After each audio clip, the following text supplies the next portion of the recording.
Welcome to the CVMSDC Virtual Capabilities Briefing, where MBEs introduce their products or services to potential customers. To register for a Virtual Capabilities Briefing, or VCB, you can email info@cvmsdc.org or visit the website at cvmsdc.org. And now, here's your host, Dominique Milton. Thank you so much, VK. I am so excited to bring to you another VCB today. Today, we have Chris Banks, who is president and founder of Legacy Wealth Management, a full-service financial planning firm based in Charlotte, North Carolina. They specialize in serving high net worth individuals and business owners. In the process, we review your current financial goals and help determine if a Legacy Wealth Management is the right fit for you. Chris has over a decade of experience in the financial service industry, including 5 years in the banking industry, 9 years on the broker-dealer side, and now president and founder of Legacy Wealth Management. He's in the process of getting his CFP, which will be completed in the summer of 2022, and he resides in Charlotte, North Carolina. Chris has a beautiful daughter named Kennedy, who is a joy of his life, and he has put together this presentation to share with you how Legacy Wealth Management can help you with your financial goals. So Chris, welcome. You want to come on down? I'm going to go off camera, Chris, and let you explain your company, and then I will be back for a Q&A portion of the session. Thank you so much. Yes, thank you, Dominique, for that wonderful introduction. I will definitely look forward to doing this presentation to give everybody an opportunity to see the work that I put in for my company, Legacy Wealth Management, Point, based out of Charlotte, North Carolina. So as we continue, I'll go ahead and go into the presentation.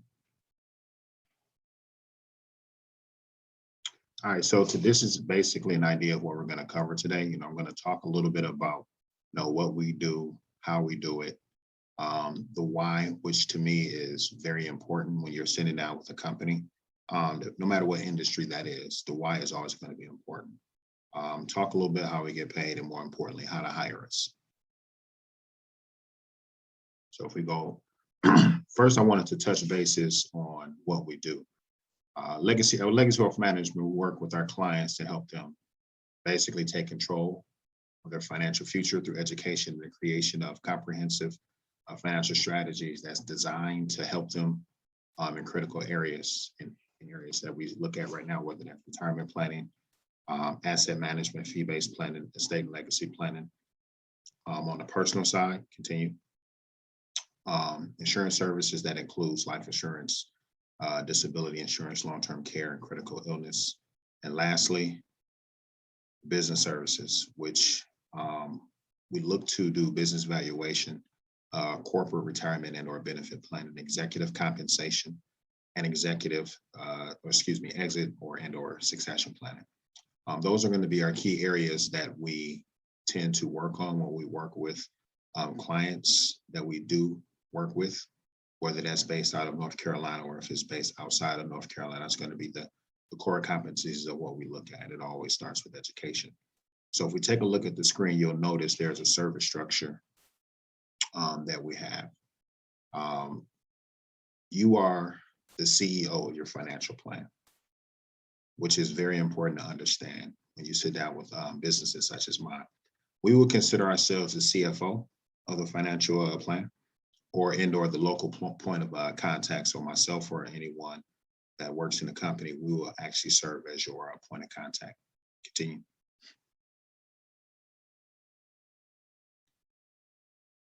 The service structure, when you decide to do business with us, these are some of the ideas, or this is the service structure as far as what we look at. We're creating the plan, we're doing the paperwork, account opening, transfers, monitoring accounts, validating record keeping, so on and so forth. So this is just a snapshot of the overall service structure. If we continue.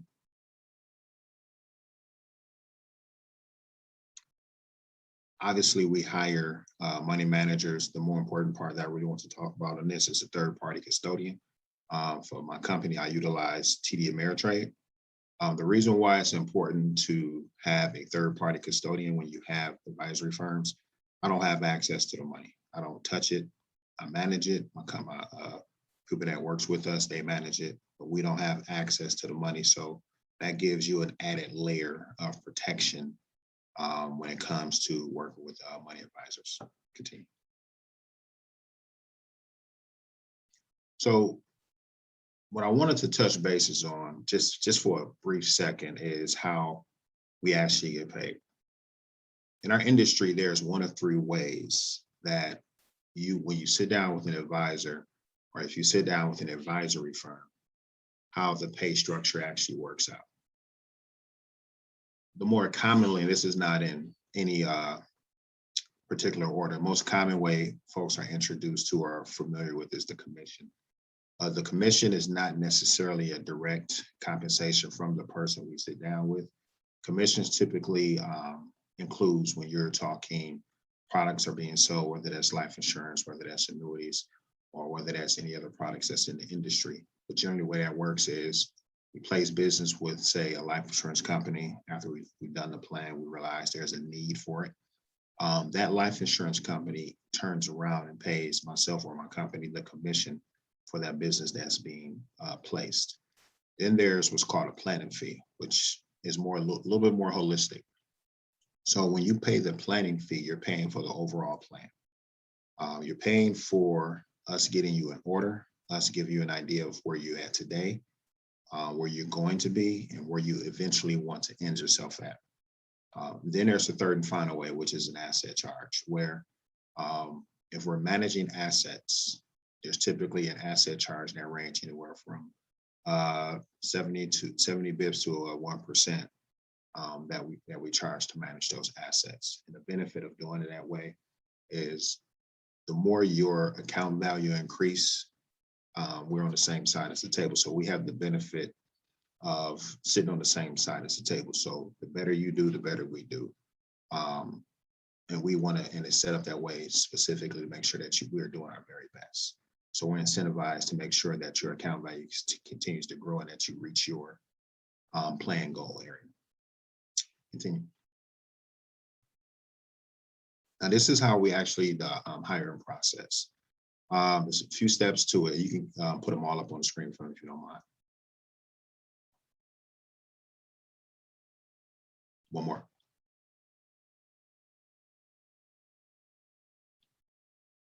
And one more click if you don't mind. So when we look at the process for hiring us, you decide it's generally 6 steps that we're going to go over. So 1, you decide to bring us aboard as your financial advisor and or money manager. There's a paperwork process that we complete. The paperwork obviously is going to be held with our third-party administrator, and or in this case, the custodian, which is where the assets are held, which is TD Ameritrade. They have all the discretionary management paperwork. They have the custodian paperwork. And the new accounts that are added is going to be with TD Ameritrade. We do have access to other custodians, but primarily we tend to use TD Ameritrade. We move the assets in kind. We monitor those assets once everything is transferred. We validate it. We update the process, and finally, last one. The final approval is when we verify all the accounts and funding.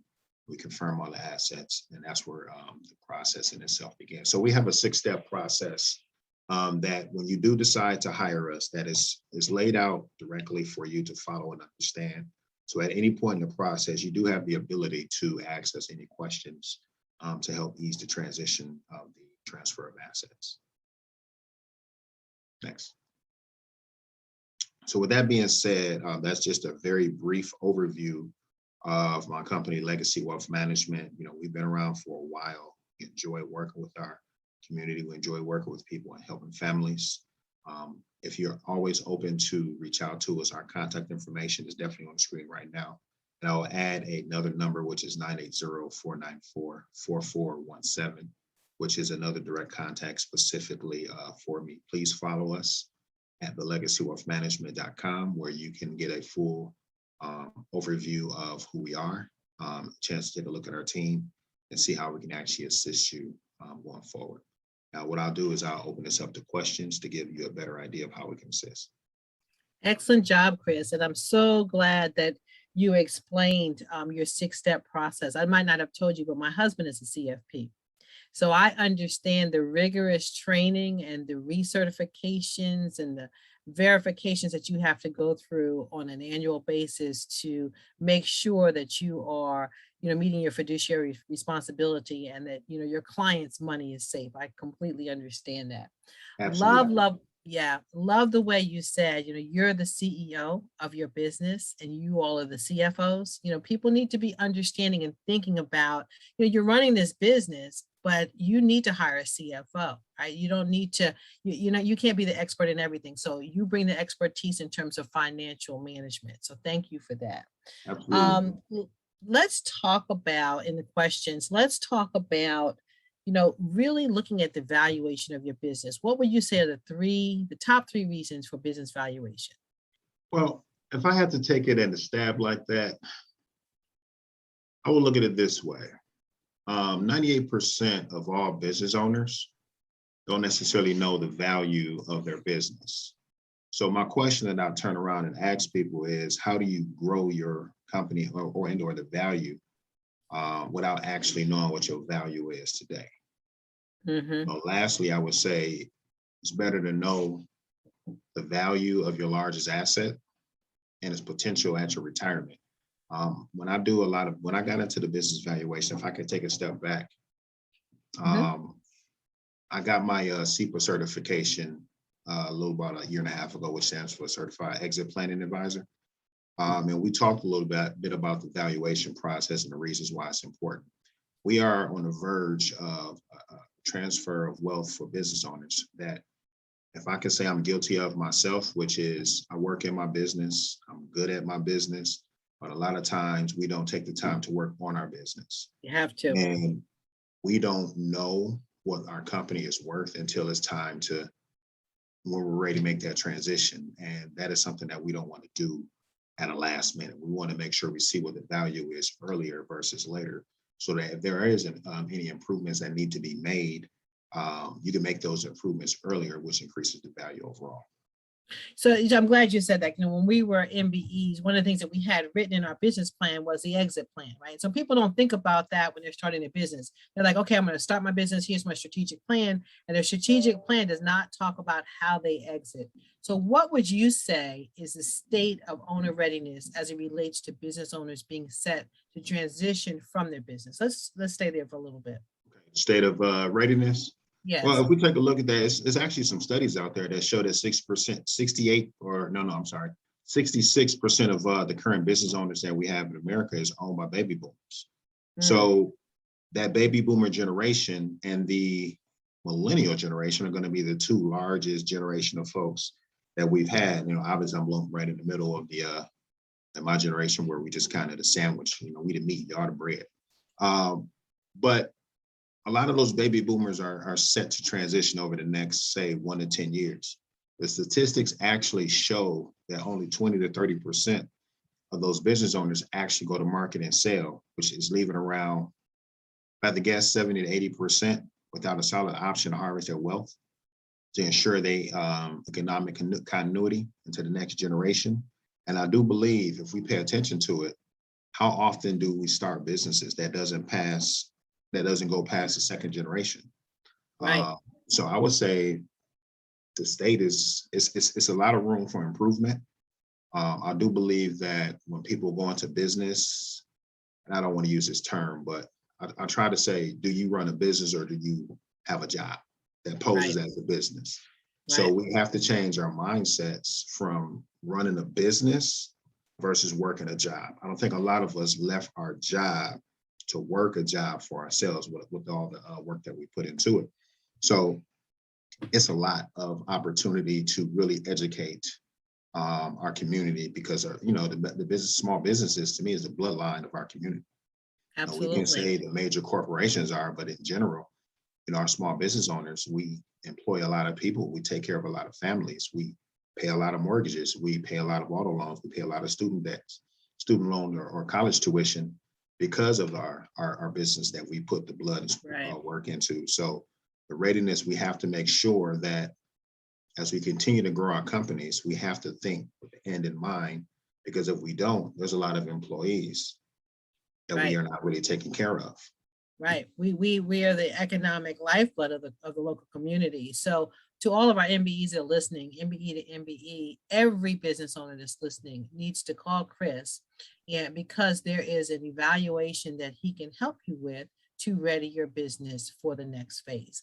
And even if you don't want to sell, at least have that on paper so there's a plan in place and you know the value of your business.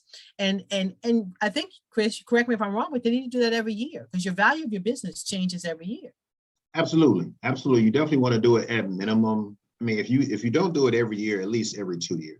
Okay. And the reason why you want to evaluate your business is the valuation. One of the best things about evaluations is the key performance indicators, which, obviously I would say KPIs because I'm in the industry, but it really tells you what you need to work on.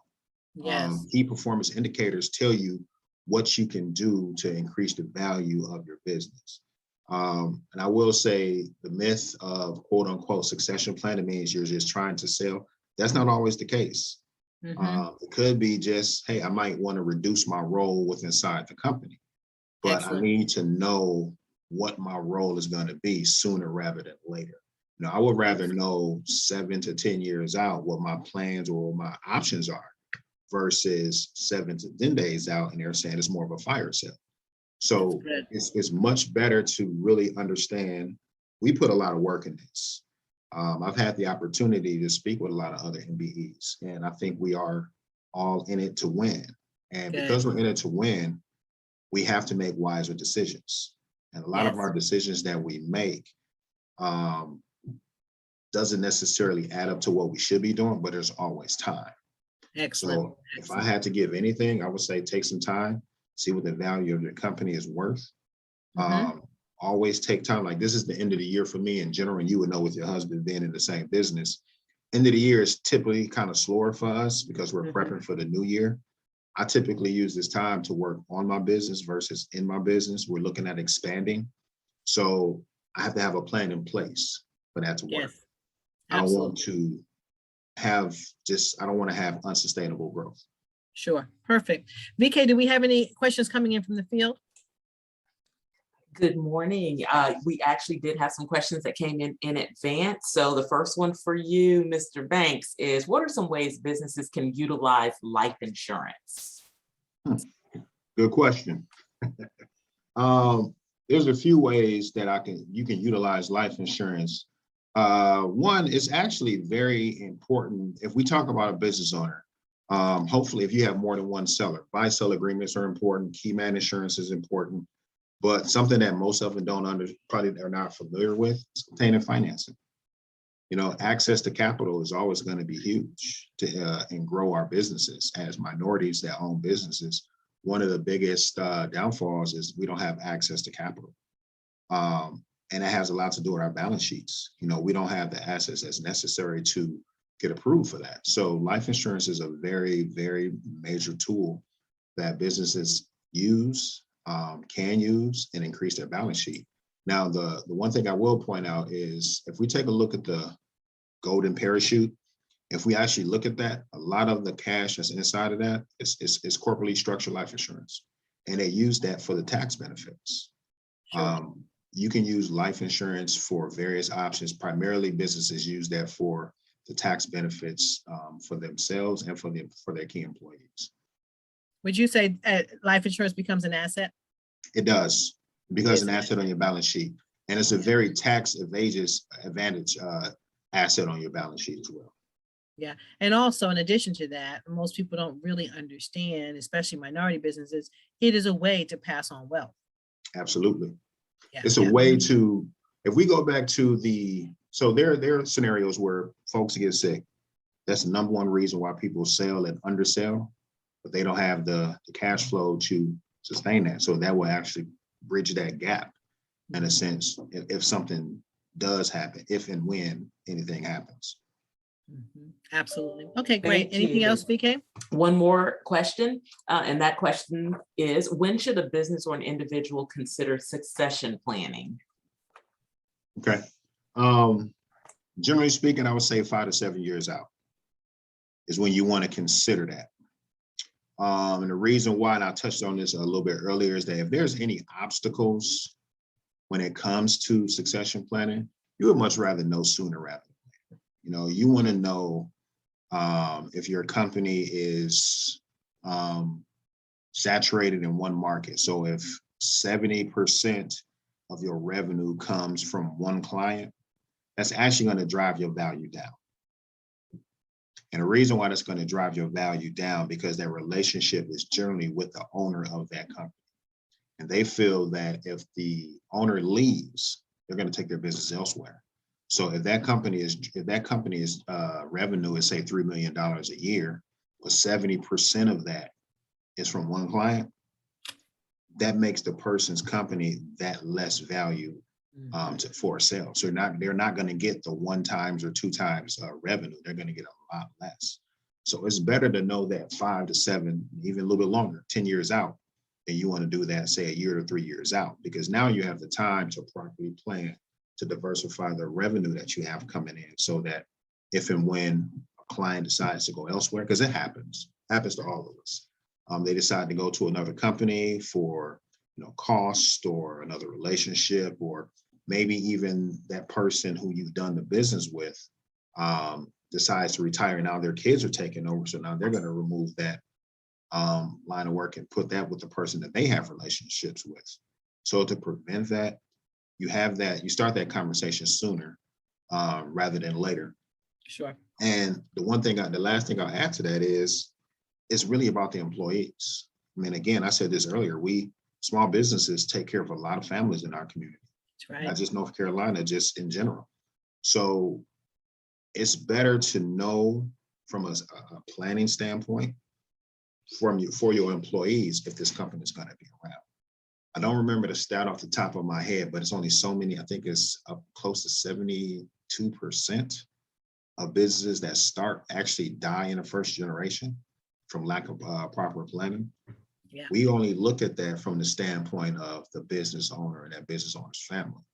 But what about the 40 or 50 people that works for that company? Their revenue is gone now. Yeah. Their And that's why I'm so devastated. glad. That's why I'm so glad you approached it from this perspective. You know, most people think of, okay, I'm not going to call a financial planner till I have some serious money to invest, right? Until my business really starts operating and generating enough revenue that I can invest it. But if you're strategic, as you said up front, Chris, Absolutely. you're hiring you as a CFO to protect your business, to be planful, to be intentional so that your business is secure and you have a strategy for yourself as well as your employees and an exit plan. So for our MBEs that are listening, VK, did you have any other questions? That was the last question. Thank you. Oh, all right. Thank you so much for helping us out there. For our MBEs that are listening, I encourage you to reach out to Chris.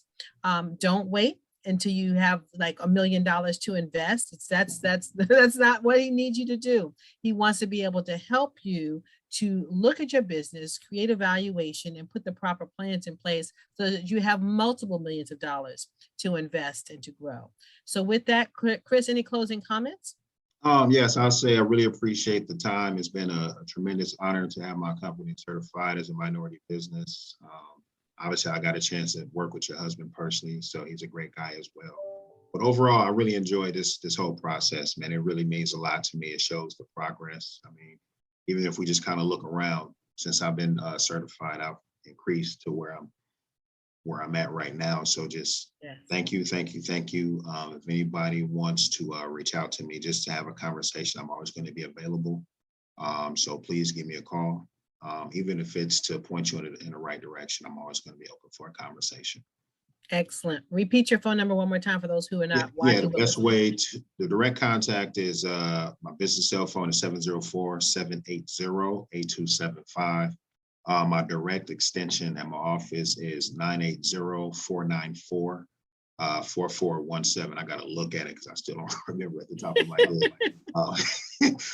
But then my email as well, c.banks@iamswm.com. Of course, please follow me at thelegacywealthmanagement.com, which is where our virtual presence is online. So y'all can vet us out, see that we're not a overnight shop. We're here for the long haul.